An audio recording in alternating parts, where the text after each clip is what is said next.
Alors, je vais parler aujourd'hui, donc on est toujours, tu vois, je ne sais pas dans quel épisode on est, mais on avance.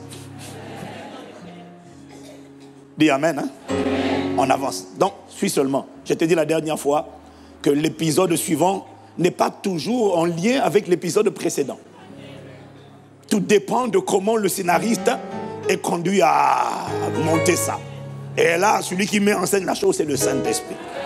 Donc, nous, on suit là où il nous conduit. Comment travailler à la manifestation des paroles prophétiques? C'est ça la question qui m'a été posée et que je veux creuser. Je vais commencer aujourd'hui. Et si la semaine prochaine, j'ai à cœur de finir, on finira. Sinon, ça sera dans un épisode à venir. Est-ce que quelqu'un me suit? Nous avons compris une chose à Impact Centre Chrétien bien-aimé, et gloire à Dieu pour ça, c'est que la première chose que Dieu fait avant d'agir, c'est quoi? Exactement. C'est-à-dire, c'est de parler. La première chose que Dieu fait avant d'agir, c'est de parler. Parce qu'il n'y a rien de pire pour un peuple que lorsque Dieu ne parle pas. Que lorsque Dieu est silencieux. Parce que lorsque Dieu ne parle pas, ça veut dire que l'Esprit de Dieu n'agit pas, ne se déploie pas, ne se meut pas, ne s'exprime pas. L'Esprit vient après la parole et jamais avant la parole. L'onction vient après la parole, jamais avant la parole. Quand l'onction vient avant la parole, c'est possible dans un culte d'être conduit d'abord par faire le ministère, dit Amen, et puis après de prêcher. Ou alors, des fois, on fait les deux en même temps. Mais c'est impossible d'arriver à un culte où il n'y a eu que le ministère et il n'y a eu aucune parole de Dieu qui était annoncée. Là, je ne sais pas dans quel endroit tu t'es retrouvé. Viens, reçois, tu tombes, reçois, tu tombes, reçois, tu tombes, reçois, tu tombes. Et puis à la fin, on acclamait l'homme de Dieu. Et puis il dit, rentrez chez vous. Aïe! A-t-on parlé de Jésus? A-t-on parlé de l'ouverture de la croix? A-t-on annoncé l'évangile? Si on n'a pas fait ça, je ne sais pas où tu es. Je ne pense pas que tu sois dans... On peut avoir mis église, mais je ne pense pas que ce soit l'endroit où 2 ou 3 sont assemblés en son nom. Parce que quand on est assemblé en son nom, on parle de lui.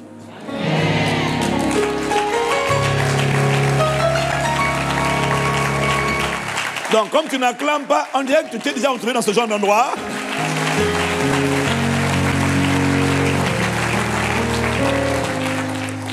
Il n'y a rien de pire qu'un endroit où Dieu ne parle pas. Un endroit où Dieu ne parle pas, les gens ne sont pas changés. Ils peuvent être touchés, mais il y a une différence entre toucher et puis changer. C'est la parole qui transforme, c'est la parole qui guérit, c'est la parole qui renouvelle le système de pensée. C'est la parole, c'est la parole, c'est la parole. Dieu visite toujours par ça. Quand Dieu restaure l'église, il restaure l'église par sa parole. Ça veut dire quoi? Il suscite des ministères qui vont proclamer la parole, enseigner, proclamer, éduquer, instruire. Ainsi, le peuple sera transformé dans son système de pensée et deviendra une armée de disciples de Jésus. Il n'y a pas ça sans la parole. Voilà pourquoi il faut valoriser la parole. Quelqu'un me dit Amen. Voilà pourquoi également, il faut vraiment rendre grâce à Dieu pour ce qu'il bâtit cette famille Impact Centre Chrétien véritablement à travers sa parole. Oh, dit Amen. Il a bâti à travers sa parole et il parle tout le temps. Il parle le dimanche à l'église, pendant les temps de prière prophétique, pendant les enseignements, il est en train de parler par sa parole.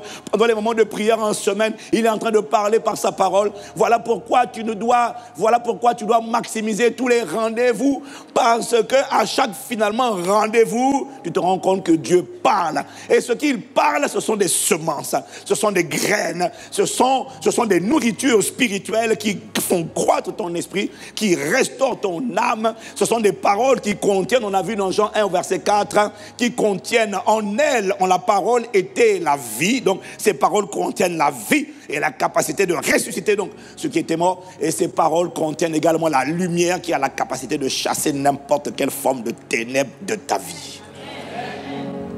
J'ai pas entendu toi, amen.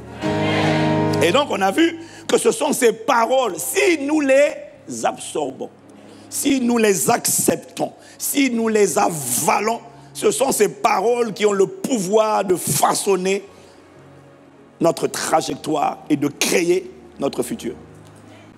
C'est la parole. Je n'ai pas entendu.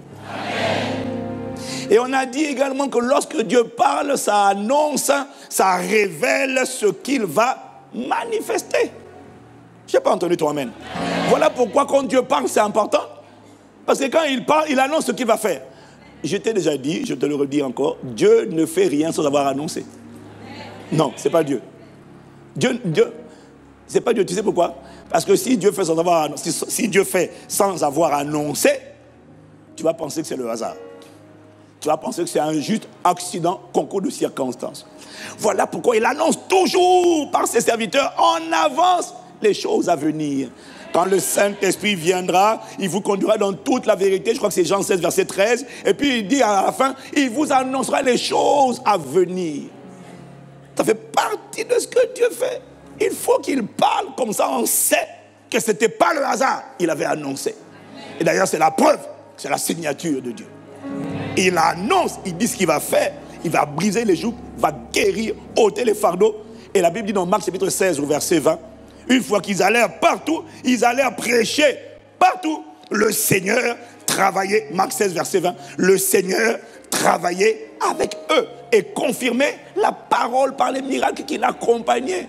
Tu vois, la parole d'abord, maintenant le Seigneur confirme la parole par des miracles. Ce n'est pas les miracles d'abord, et puis les miracles finis, les miracles ensuite, et les miracles seulement. Non, les miracles viennent pour authentifier celui qui a parlé. Oh, je n'ai pas entendu toi-même. Dis à ton voisin, franchement, on est quand même bien nourri, il faut reconnaître. Encore, je ne sais pas pour toi, mais moi, personnellement, je suis béni, je suis édifié. Je ne suis pas celui qui édifie, je suis le premier édifié. Parce que quand le Saint-Esprit parle, je dis seulement, waouh, Seigneur, merci. Je reçois cette parole, la parole me fait du bien, la parole me construit, la parole me renouvelle, la parole ouvre mon intelligence, alléluia. Glory be to God for the word.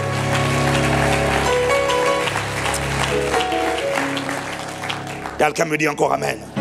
Quelqu'un me dit amen. Donc, c'est formidable que Dieu parle par sa parole. Et Dieu nous a beaucoup parlé en 2018. D'abord, depuis le début, il nous parle. Mais j'ai l'impression qu'il est vraiment en train de parler de plus en plus. En tout cas, de fire on fire, de fire en fire, de gloire en gloire.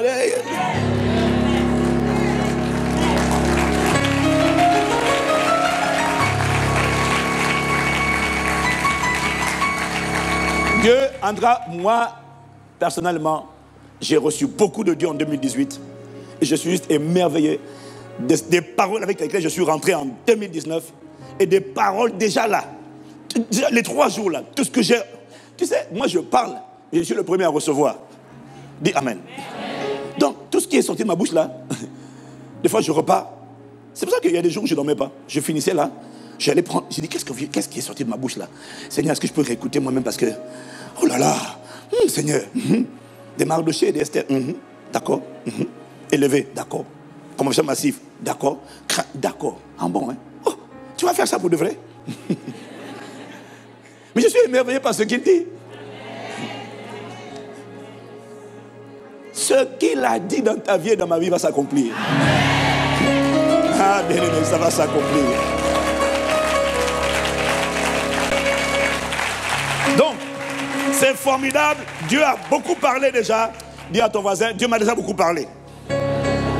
Bon, maintenant la question, c'est qu'est-ce que nous faisons avec ces paroles divines?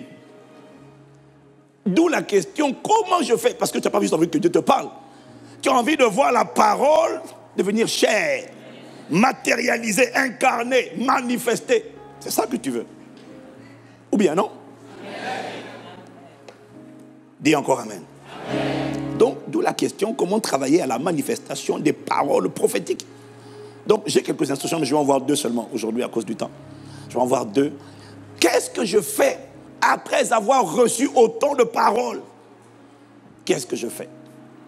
Il m'a dit, la première chose que tu dois faire, après avoir reçu autant de paroles, la première chose, c'est rendre grâce à Dieu pour les paroles qui ont été proclamées par Dieu, qui ont vu leur manifestation, même lorsque tu n'es pas concerné par la livraison. Aïe, aïe, aïe, aïe. J'ai l'impression que quelqu'un n'a pas bien compris ce que je vais le dire. Je te répète, oui, c'est ça, ça a été écrit. Rendre grâce à Dieu. On va, 1, 2, 3, on va le lire ensemble. Tu dois rendre grâce à Dieu pour les paroles proclamées qui ont vu leur manifestation, même lorsque tu n'as pas été concerné par la livraison. Bénis Dieu, il m'a dit.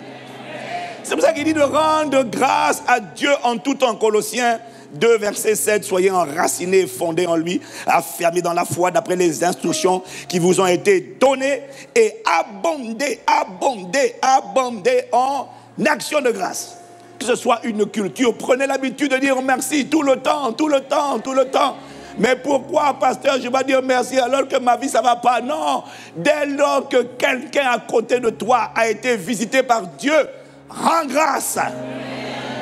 Pourquoi? Ça ne me concerne pas. Tu n'as pas compris. Je te dis, rends grâce. Pourquoi? Il m'a dit le fait que quelqu'un ait reçu son colis, son bagage, sa livraison, prouve que le service livraison-bagage fonctionne.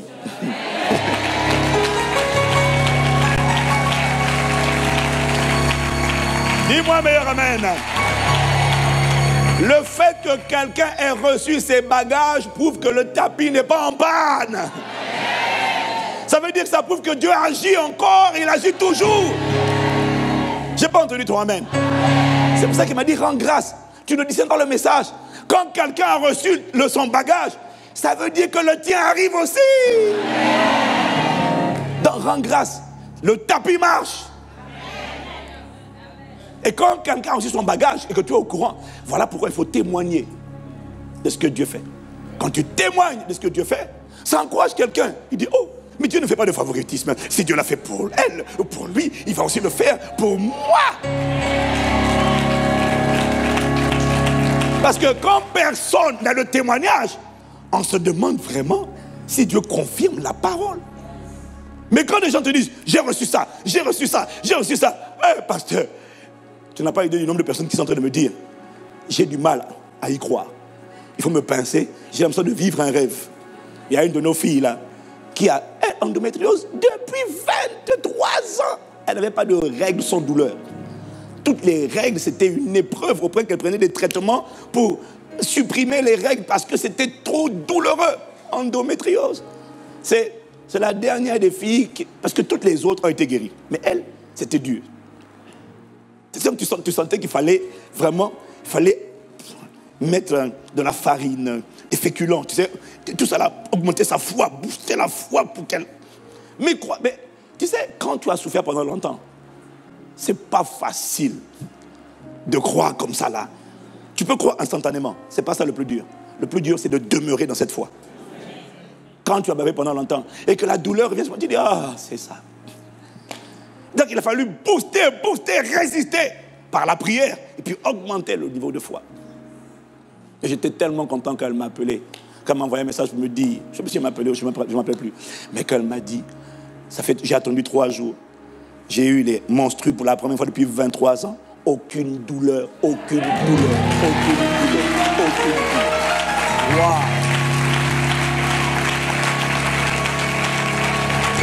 Ça signifie que le service livraison bagage fonctionne, le tapis fonctionne, Dieu agit encore.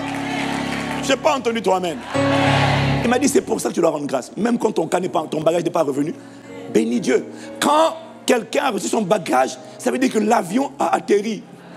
Parce qu'on a pris le même avion, on a participé aux mêmes prières prophétiques, on a participé au même temps de prière, on a participé au même programme, on a participé au même jeûne. Donc, quand l'avion est arrivé, il est arrivé pour nous tous.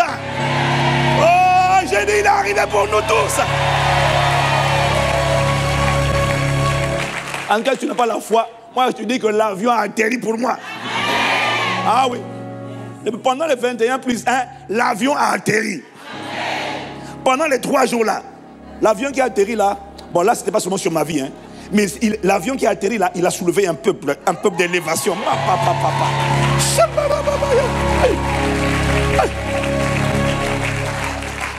Quelqu'un me dit amen. Donc, quand Quand l'avion atterrit, on rend grâce. Quand le bagage arrive, ça veut dire que l'avion est arrivé. L'avion, c'est quoi? Ça veut dire que les anges ont atterri. Ils ne sont pas en route, ils ont atterri. Maintenant, ce qui manque, c'est le temps, c'est la connexion de ma main au bagage. C'est tout. Je ne sais pas combien de temps ça prend. Parce que je ne peux pas tout expliquer. Mais je sais que l'avion a atterri. Si tu n'es pas assis dedans, et que toi tu le dis encore, tu vois, si tu ne rends pas grâce, qu'est-ce que tu vas faire? Quand tu vois les autres ont reçu leur bagage, et que le tapis tourne encore, tout le monde prend, mais toi tu ne prends pas. Si tu ne sais pas apprécier le fait que l'avion a atterri, une voix va commencer à te dire, c'est la voix de la chair, la voix de l'incrédulité, la voix de la lamentation. Je suis sûr que mon bagage a été oublié. Je suis sûr qu'il a été perdu. Ça a toujours pareil à chaque fois. Moi, les bagages n'arrivent pas. Moi, je ne sais pas. Oh non, non. Le royaume de Dieu, ce n'est pas la rame Royal Air Maroc. Non, c'est pas ça. Non, parce que ce sont des spécialistes en perte de bagages. Tu sais comment tu embarques, tu ne sais pas où est-ce que le bagage a été égaré. Le royaume de Dieu est un royaume d'ordre. L'ordre divin règne. Il n'y a pas de perte de bagages. Dis amen. Il n'y a pas de perte de colis. Dieu ne perd pas. Un colis peut être retardé à cause de la résistance satanique. Il ne peut pas être perdu. Pourquoi? Il y a une étiquette qui porte ton nom. Comment?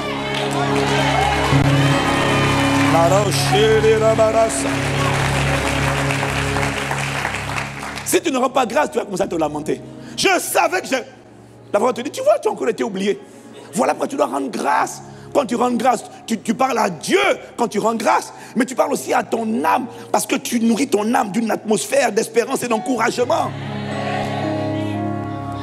Quelqu'un dit amen. Moi j'ai remarqué, bon, c'est pas une moquerie, hein, c'est un petit clin d'œil. Je sais reconnaître les gens qui ne voyagent pas souvent. Parce que nous, quand on voyage souvent, là, tu vois, non, on est calme, quand l'avion atterrit, on est paisible. Mais j'ai remarqué une chose en été. Parce qu'en été, il y a beaucoup de gens qui ne sont pas habitués à voyager, qui sont que c'est le seul voyage qu'ils font dans l'année. Et je vais te dire à quoi tu les reconnais. Quand l'avion atterrit, tu entends dans l'avion. Tu dis, ah, voilà les gens qui ne sont pas habitués à voyager. Parce que quand tu es habitué à voyager, mais sinon, n'empêche que je reconnais qu'ils ont la bonne attitude. Parce que quand l'avion atterrit, c'est une grâce que l'avion atterrisse. Il faut dire merci. C'est pour ça que même les païens acclament dans l'avion. Bon, quand les avions de Dieu ont atterri, acclament, c'est ça la grâce. Quelqu'un dit amen. Rendre grâce, même quand mon bagage n'est pas encore sorti. Mon colis que j'attends n'est pas encore sorti. Il m'a dit, rendre grâce pour ce qui a été livré et réceptionné par d'autres est une manière conforme à Romains 12, verset 15, de se réjouir avec ceux qui se réjouissent. Quand tu rends grâce pour ceux qui ont été visités, viendra le temps, parce que ça veut dire que tu te réjouis avec ceux qui se réjouissent, et viendra le temps également où toi tu recevras et les autres se réjouiront avec toi. Dis amen. Acclame, acclame, acclame, acclame, acclame, acclame, acclame, acclame.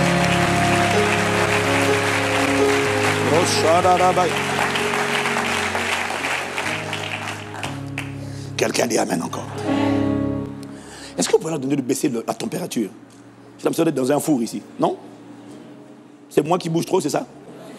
Alléluia. Non, il fait très chaud. Quelqu'un dit gloire à Dieu. Dis à ton voisin, à ta voisine, rends grâce. L'avion est arrivé. Oui. Tu es environné d'une grande nuée de témoins qui te prouvent que l'avion est arrivé. L'avion, il a atterri. Et tout ce que tu n'as pas encore vu se manifester, c'est parce que, bon, tu vois, le Seigneur m'a parlé de ça parce que beaucoup d'entre nous, on ne sait pas comment prier. Donc, je vais t'expliquer d'ici la semaine prochaine comment on prie quand l'avion est arrivé. Parce que beaucoup ne voient pas d'exaucement parce qu'ils prient mal. Tu ne veux pas exprès, c'est l'ignorance. Il faut savoir prier. Tu penses qu'il suffit de dire, quand il m'a dit, quand un avion doit décoller, la manière de prier quand un avion doit décoller n'est pas la même que lorsqu'un avion atterrit. Tu vois? C'est comme là, pendant les 3 jours, on a prié, on a commencé les 2 premiers jours dans la supplication, l'intercession, les soupirs et les gémissements. Pourquoi? C'est une phase, c'est une forme de prière. Supplication, implorer, supplier, parce qu'on est dos au mur. Maintenant, quand Dieu, l'inauguration du 3e jour, quand Dieu a dit par le Saint-Esprit. Maintenant, il a agi. Il m'a dit, ne demandez plus, Seigneur, l'hôtel royal, pouvoir. Maintenant, passez en mode admirer, contempler Dieu. La grandeur, la splendeur, la beauté de Dieu.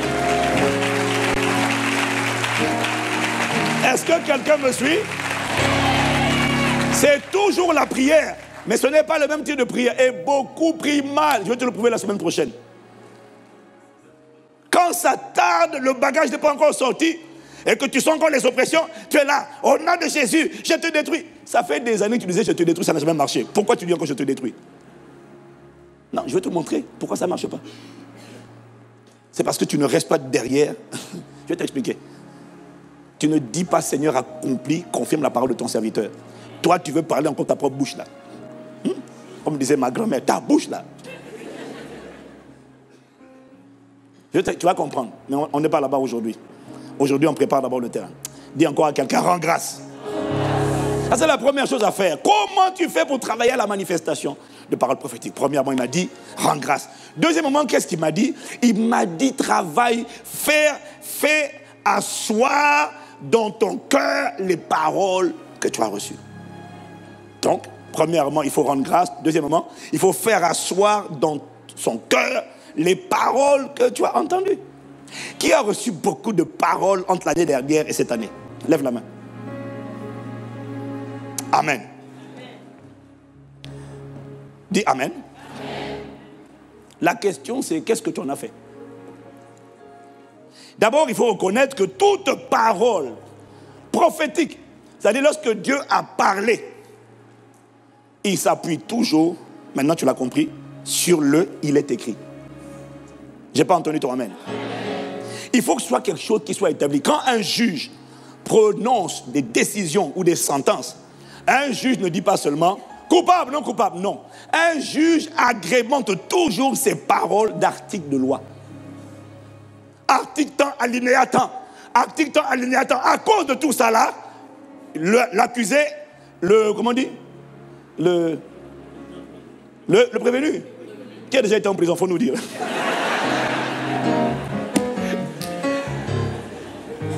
Le prévenu est déclaré coupable ou innocent. Voilà. Je ne sais pas comment on dit ça. Anyway. Est-ce que quelqu'un me suit? C'est pas grave si tu as été en prison. Ne t'inquiète pas, on est ensemble. Ce qui compte, ce n'est pas ton passé, c'est ton futur. Voilà.